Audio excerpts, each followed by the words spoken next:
Good afternoon, listeners. This is Jim the Keys Bartender, coming to you from a temperate and warm Florida Keys. So, I was having a discussion. We're having a visit with our nephew Bartek from southeastern Poland, the country of Poland. And this is his first time out of Poland. And he came here to Florida for a visit. He's loving it here. He says, I was going to have him on the radio, but he's very shy. I'm definitely going to have him on the radio, on the podcast. Holy shit. Did I just say radio? I make fun of the people that come up and say, I've been doing a podcast for 5 years. They keep on saying, how's your blog going? Say, well, how's the chariot you're driving? Oh, it's not a chariot, it's a truck? Okay. Well, same difference. Same difference. It's a conveyance, right? No. Okay, well, podcast. I think I could probably get him to go to podcast. Get him on the podcast. So, I hope you hear me. I know there's someone texting me right now, but I'm not going to respond. A friend of mine says, I'm going to talk about that too. I got some really good advice. This small town, it's hard to get wrapped up in... it's easy. Well, actually, it's easy to get wrapped up in things that go on in a small town. And Key Largo and the Keys itself is a small town, a small kind of, what would you call it? Just a small community. Now, you have the tourist community, and people kind of, when you see all these tourists around, you really don't pay attention to them when it comes to the community. You just pay attention to them, how they're driving and stuff. Oh, there's a pretty girl in a bikini. They don't realize you have to keep your top on when you come in here, or something like that. It's better than bottoms being on. I had to tell one of the locals, we had the bra walk on this past Sunday.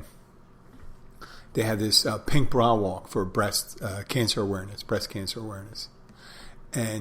it's named after a guy. It's kind of funny. It's Ralphie something bra walk. But we had a couple hundred people come through our restaurant, and one of the guys, he took his bra off, and I had to tell him, I said, hey, listen, even though you're a guy, and if you were a girl, I'd have to tell you the same thing. You're going to have to put a bra on, put a top on. And I said, the old axiom I use here, if you see a roof and walls with windows and doors, shoes, pants, shirt. Shoes, pants, shirt. Whatever way you put it on, I don't care what order you put it on, you should have your shirt on top and your pants on the bottom and your shoes on your feet. That too. But just have those on. Now, if there's no walls, if it's a tiki hut, and it's the kind of place where you can do it at a tiki bar, there's chances are you don't have a problem. No one gives you a hard time not having a shirt on. And that's mainly guys. It is a shame. It's a double standard for women with that. But then again, guys can't handle it. Just have a couple boobies out and they just start sniggering, laughing, going, oh my God. I see boobies. Now girls, they see them all the time. They don't have a problem like that. It's a shame. It's a shame. It is a double standard. I realize that. They can walk around in a bikini and stuff like that, but they can't take the bikini top off. And like guys, some people, I'm being objective and not trying to be cruel, but some people look better with clothes on than with clothes off. And that's an objective view. So, subjectively, everyone should be the same, right? Whatever you see is naked, right? In a just world, it wouldn't really matter what you look like and how you were dressed, and as long as it's hygienic, you should be hygienic, meaning you don't want to you don't want to dirty up a place or anything like that. Sitting on a cloth seat naked is not necessarily I don't know how I got to this conversation because I wasn't talking about that. I'm talking about being a small town. So I got sidetracked, but I'm dragging myself back.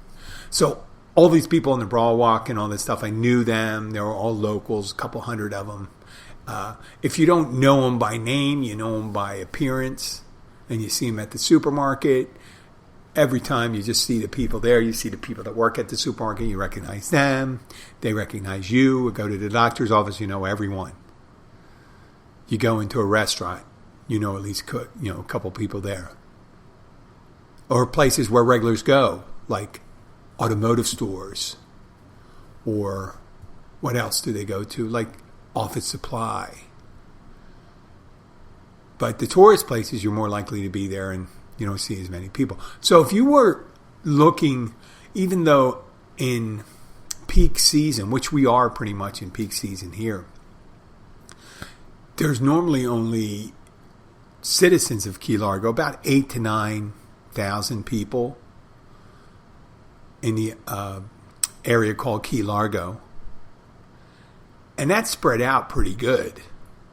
I mean, we're one of the larger set of keys here. And then when tourists come in, you could have 25, 30,000 people. That's a sizable, small city. Right? Small town, sizable, a big town, I guess. It's a big town or a small city. And the whole population of the Keys, I think, is, I want to say 65,000, 75,000, but when in season it could be over like 300,000 or more. I'm just randomly pulling fucking numbers out here like crazy. But for the people that you know, it is a small town. And I can illustrate it by where I live, and I told people that aren't familiar with the Keys, but the people that are familiar with the Keys, you realize we go by mile markers down here. Most of the places that you go down here, you give directions, you go until you get to Key West, and Key West is as wide as it is long.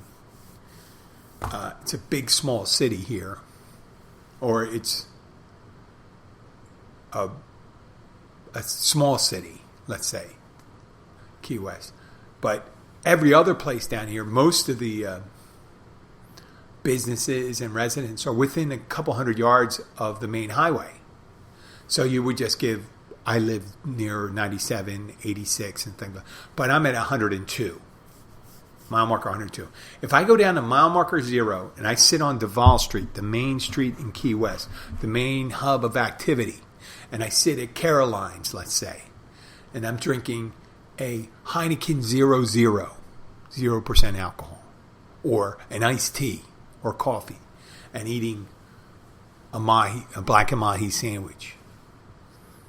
All right, I'm just putting it out there, and I'm sitting next to the Duval Street.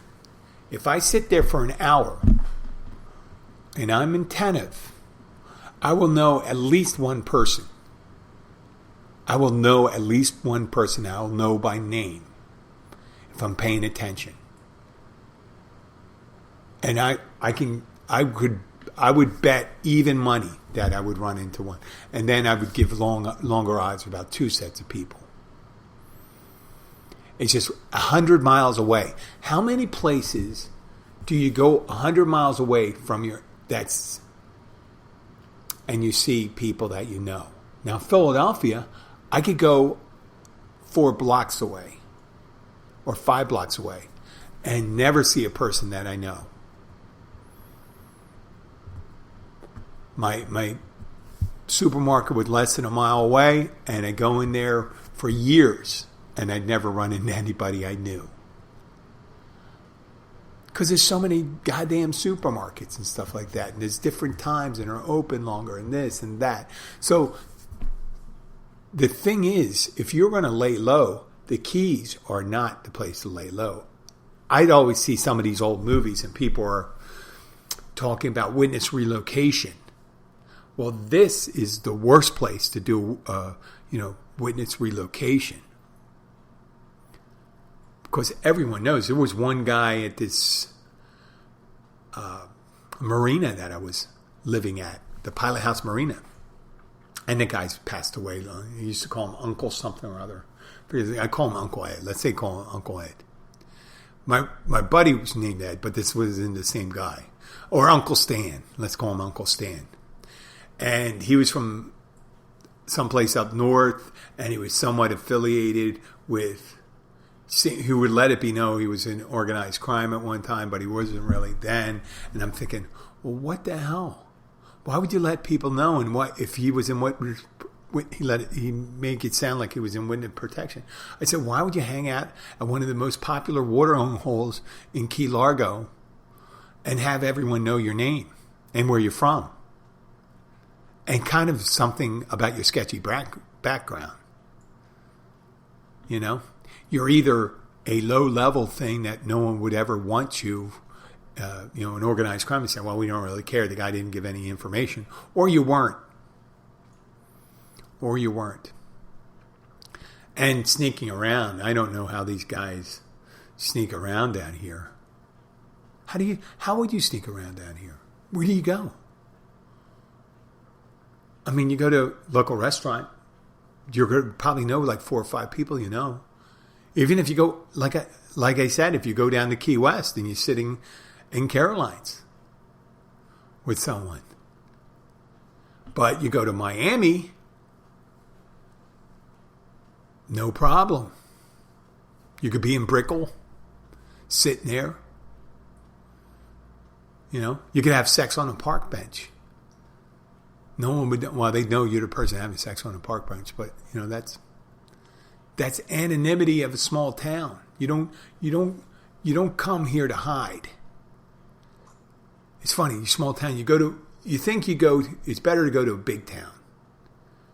I never understand when people go to witness relocation and they go to places like Montana, like northeastern Montana, some small town of 500 people, and say, some guy from New York just moved here and he has a funny accent and stuff like that. And he's kind of a little rough around the edges and he doesn't know much about riding horses and stuff like that. He seemed to know a lot about horse racing. You know, and you should say, people will say, well, he's, you know, he was associated with that. No one, I mean, you'd stick out like a sore thumb. That's just crazy. Well, I wanted to talk about, there's very few people that I really take advice from podcasting. Maybe I should. But I think the thing that kept me going was I didn't know in the beginning, when it came to this podcast, I didn't know what I was doing. I still, I guess you can counter with saying, Jim, you really don't know what you're doing, and still don't know what you're doing. You don't stay on topic. You forget half the time your train of thought. You do a lot of ums and ahs and things like that. Well, that's not one of the things I worry about when I'm doing it. But I do worry about improving. And some people have, when they give advice, I really do take it to heart. And I have a friend in Miami, and she said not to, a friend who listens to the show too, who made some suggestions.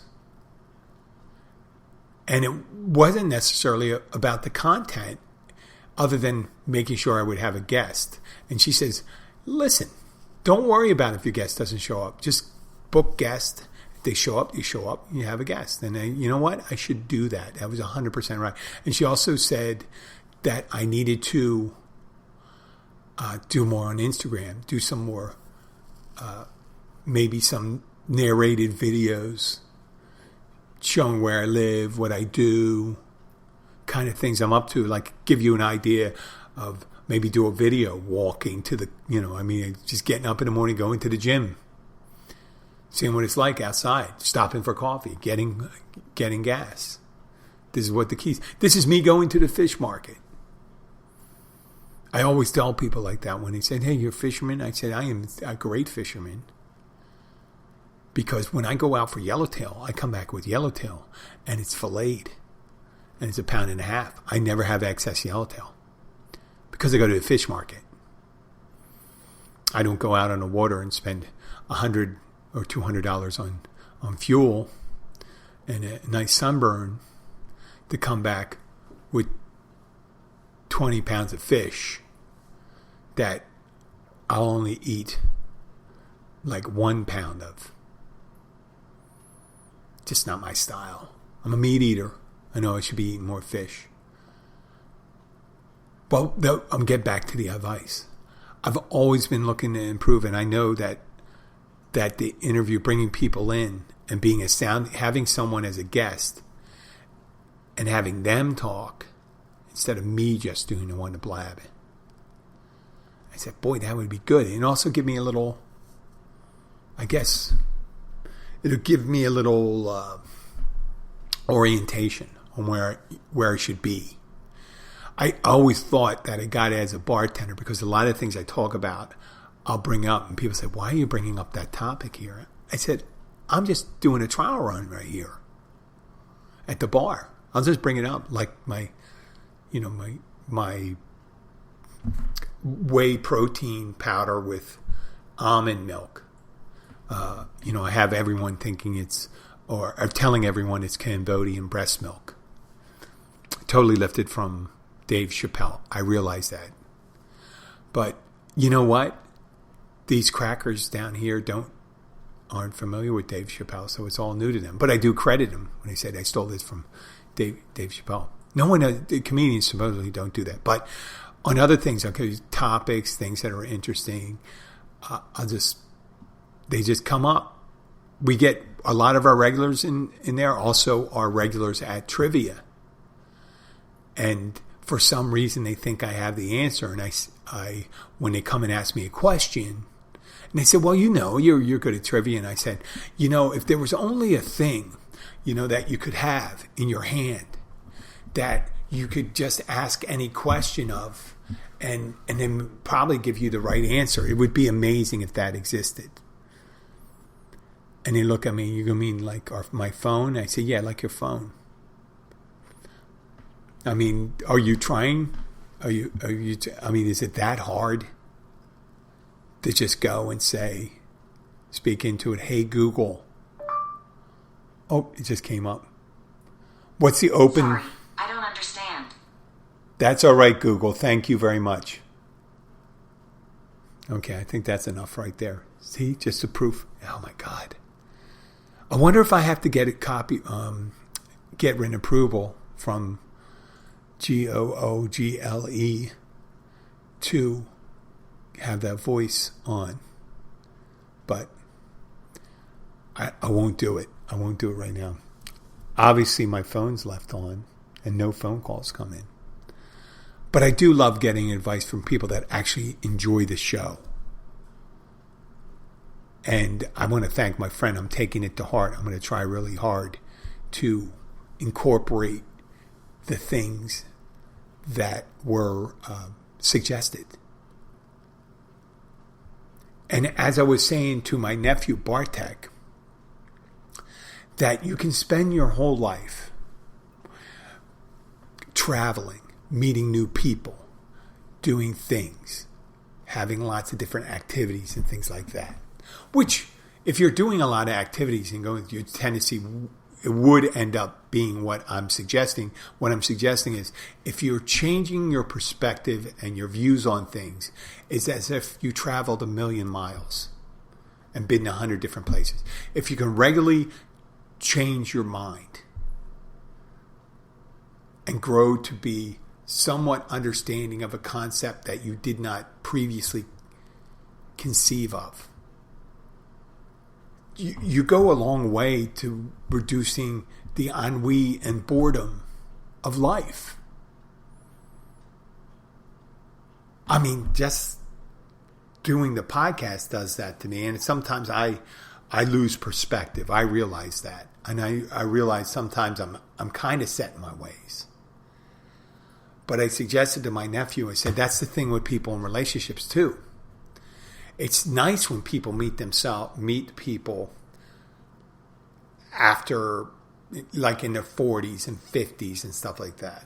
Like my current partner, my wife. She was in her 30s, her late 30s. And I was in my later 40s. I'm not suggesting that people stop changing after that time. And there's this old axiom that, you can't teach an old dog new tricks. That's not true. You can, and humans aren't dogs. And dogs aren't necessarily, untrainable too when they get older. It's just one of these ways. But you do get set in your ways. But if you're open to change, that's a good thing. But when you meet somebody when you're young, there's more things to change. There's more things to grow. There's more experiences to have. And new experiences prod people to look at things at a different way if they're able to conceive that it's a new experience and it adds to their perception of a topic or an issue or an idea or a philosophy. So I'm always there for the new experience. To a point, there aren't new experiences. Like I never have been on a road trip and decide to, take out a hobo. When I say take out, I don't mean take them out for dinner. I mean take them out of the picture. There's some experiences, like the $1 Billion Boys Club and stuff like that, where they ended up doing drugs and killing people and shit like that. I don't know if that happened in $1 Billion Boys Club or The Rope. I think it was in The Rope.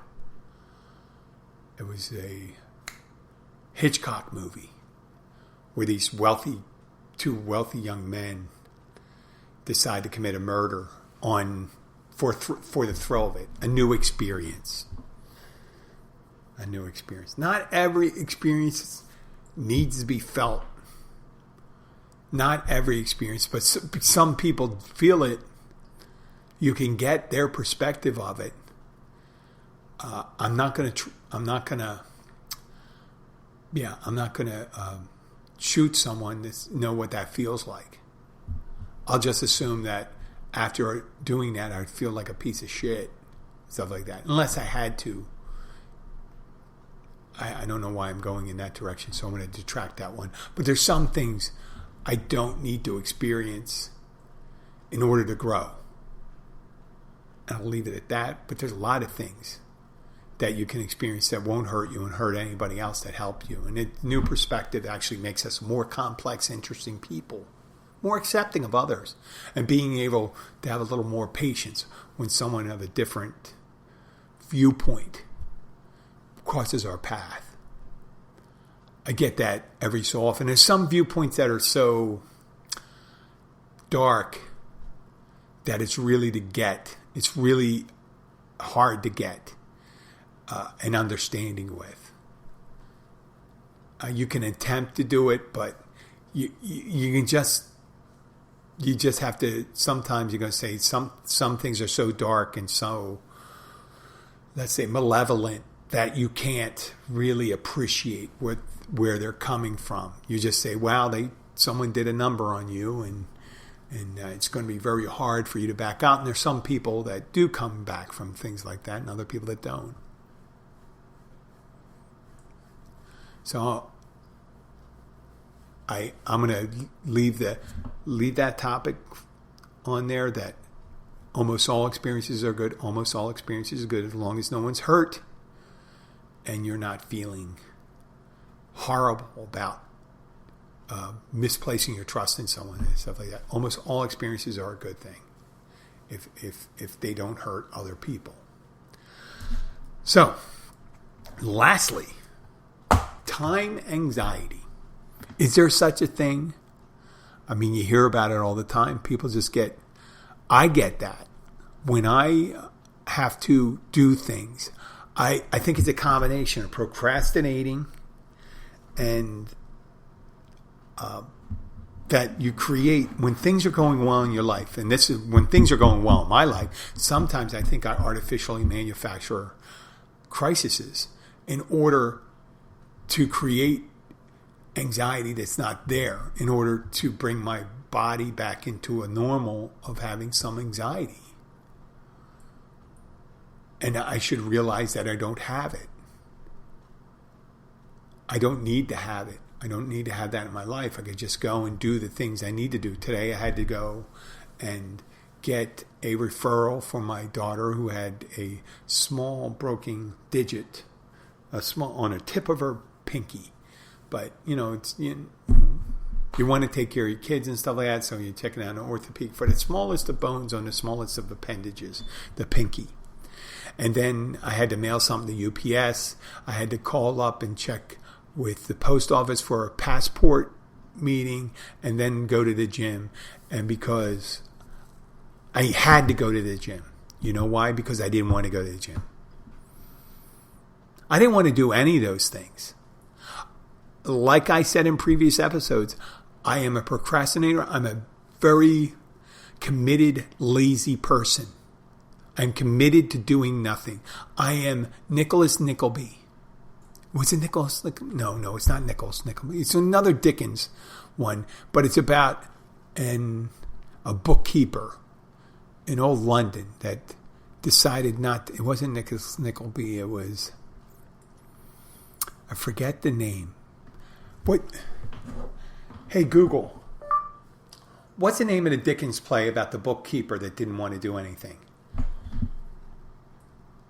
You understand? According to Wikipedia, Uriah Heep is a fictional character created by Charles Dickens in his 1850 novel David Copperfield. No, that's not it. Okay, that wasn't the guy. Thank you, Google. It wasn't. But one day, the employer of this man goes to work and he asks him, are you going to plan to do anything today? I prefer not to. And he ends up not doing anything at work. But the employer doesn't want to get rid of him, but they keep on deciding not to do it. And the person becomes more inactive. And he ends up stopping work and they end up firing him. I forget the end of that story though. And I won't give it. That's good that I forget because I won't spoil it. But that's what I'm like. But my side effect, that guy got more and more ensconced in doing nothing. And I hesitate to call it laziness. He just didn't want to do anything. And that's the same for me. And that comes with time anxiety management. I do it in college. It happened after high school. I used to take things in high school. I take care of things right away. And then for years, I developed the skill of doing nothing. Watching TV, contemplating someone. I think one of that's a philosopher, how philosophy came about in Greece. People say, well, what do you want to do? Well, I'm going to be a well digger. I'm going to be a carpenter. I'm going to make drinking containers. Winemaker. Swineherd. Oh, I don't want to do anything. Well, what do you mean you don't want to do? I just want to think. That's all I do is think. Okay, Aristotle. Go on. Do your thinking. Yeah, maybe that's where it came about. But today, as I'm getting ready, I start messing around with my Sudoku, or Sudoku, whatever you want to call it, puzzles, and I just want to do that to kind of remain kind of logical and in step. It's one of the things I do, along with reading psychology and things like that, and politics, foreign policy, history. Did I mention history twice? Because that's historical if I said it twice, because I said it in the past. Okay.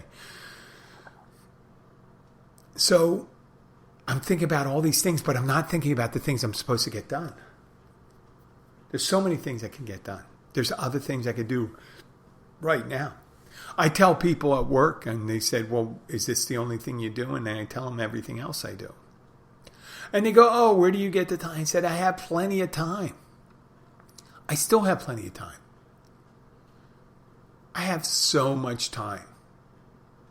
It's amazing. I don't necessarily want to work 70 hours a week. I don't really work 70 hours a week. If you put it all together, I may work 60 hours a week. If there's 168 hours in a week. If I average 7 hours of sleep a night, that's 50, let's go 50 hours a week. 50, and fudge a little better, 51, 52. And that leaves 116 hours. Is that 116? Would that be right? 116 hours. And let's say there's another 40, on a busy week, 46 hours of work. And that leaves 60 hours. That's my main job. And then I got the gym. And that's 8 hours. So there's 52 hours left. And then there's eating. What's that? Another 12? Whatever I get 6, 54, 42. 42 hours. And some of my podcasting, if I do 6 hours a week and then reading and stuff like that, that's maybe 12 hours I spend on that. 32. And a lot of times when we spend together, I do spend that extra time with the wife and daughter, and when I'm sleeping and stuff like that, I am doing those things. And I go to my meetings. I have a lot. I almost have another full-time job slot. I didn't even count if you count the workout, because the workout, it takes me 1 minute to prepare or 5 minutes to prepare, thinking about clocking in and doing all that stuff, because I already got the music. So why I don't get things done all the time in a timely fashion, I do now. I have to say I do now. Rarely do I run late. And I'm never late for work. Or rarely ever late for work. It's an oddity. Would I like to be late? Yes. Immensely I would love to be. I would love to do and just go whenever I want. Wouldn't it be fabulous? I'll be there. When are you going to be there?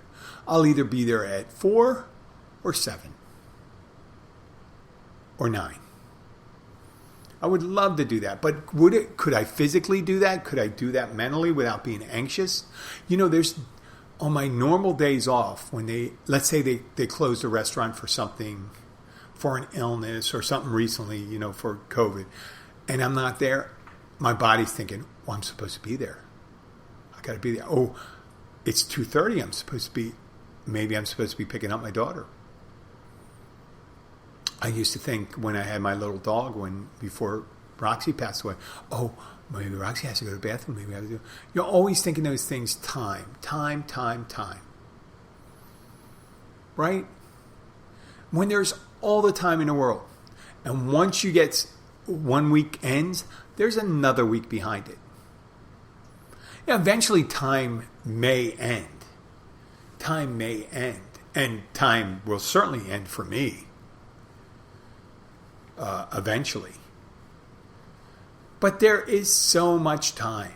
And if you do things varied and you don't blow things off, I don't see why I just find that I'm a much more pleasant person when I do have that balanced life. And I take care of things. I feel accomplished just taking care of things.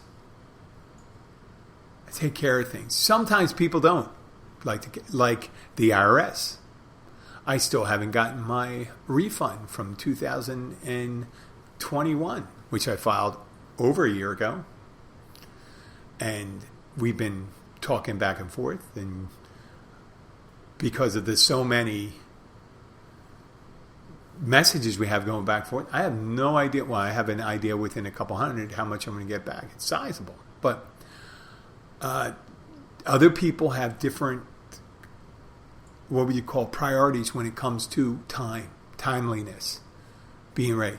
There's businesses I deal with in notary that say, hey, listen, we pay on a net 60 or a net 30 or 30 days from the end of our billing cycle. And I go, what? You mean I do a job and I wait up to a month and a half to get payment? Well, that's insane. But that's the way businesses are. But you ask them to do something. The things I do, is on the time-sensitive manner. So when I do a loan signing, they want you to fax the stuff back as soon as you get it. They want to close that deal and stuff like that. But when it comes to paying someone, they're not. And I'm not saying that's a nefarious thing. I'm just saying people have different priorities with that. And showing up late for some things or not being in a place at a certain time is a big deal for some people, not so big deal for others. If you're going to a party and the party isn't for you and you're not the guest of honor, but you may be able to show up anytime you want. If you're not critical to the operation of the party, yeah. But if you're like at going to the party and you're the guest of honor and it's 7 o'clock, you're supposed to be there, everyone's there and stuff, and you don't show up till 10 o'clock, then that's an issue maybe sometimes. Or showing up at work where there's that's why workplaces, you get like this stuff, they say they don't accept tardiness. Some places are much more lenient. I know places where it's weird that people just show up 10 minutes late, 15 minutes late, no explanation. It's the clock on in.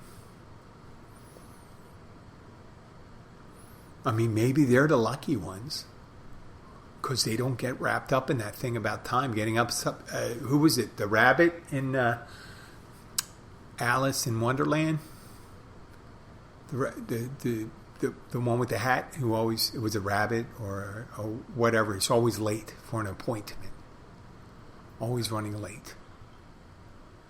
Well, I like to be rid of that time anxiety. I like to get rid of all anxiety.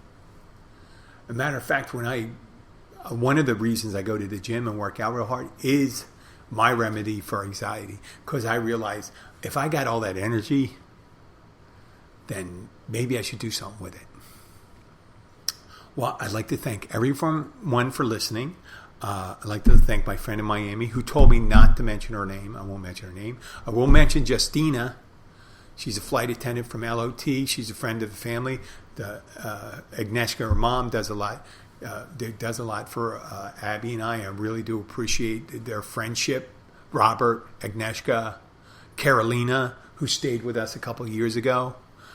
Justina just got quarantined, and she won't be able to. She won't be able to take this flight where she was going to come to Miami and stuff like that. But hopefully in April she'll be able to visit with us. We'll have her over and stuff like that. So here's to hoping you get a negative test really well. She said she was quarantined, so I'm assuming she's healthy. So thank you very much, and have a great day. Keep up those downloads. It's going like gangbusters. I'm so happy about it. Thank you very much. We are going in the right direction. Well, any direction is the right direction, isn't it? As long as you're just moving, right? It's hard to hit a moving target. Talk to you later. Have a great day.